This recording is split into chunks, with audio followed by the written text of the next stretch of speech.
साल 2022 के आखिरी रोज पीटीआई को बड़ा झटका लग गया। पीपल्स पार्टी ने तहरीक इंसाफ की बड़ी विकेटें गिरा दी। अहम शख्सियात पीपल्स पार्टी में शामिल हो गईं।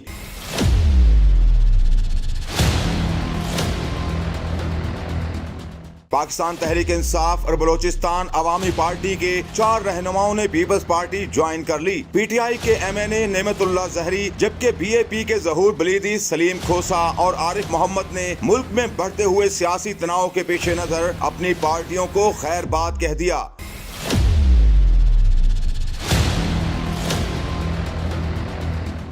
ज़राए इब्लाग के मुताबिक चारों रहनुमाओं ने साबिक सदर और पीपल्स पार्टी के शरीक चेयरमैन आसिफ अली जरदारी से मुलाकात की, जिसमें उन्होंने बाकायदा शमूलियत का ऐलान किया। पीपल्स पार्टी की ये कामयाबी उस वक्त अमल में आई है जब हुकूमत और पीटीआई के माबैन इंतखाबात पर बहसो तकरार हो रही है। इमरान खान हुकूमत से कबल अज वक्त इंतखाबात कराने का मुतालबा कर रहे हैं, जबकि शहबाज हुकूमत इलेक्शन वक्त पर कराना चाहती है।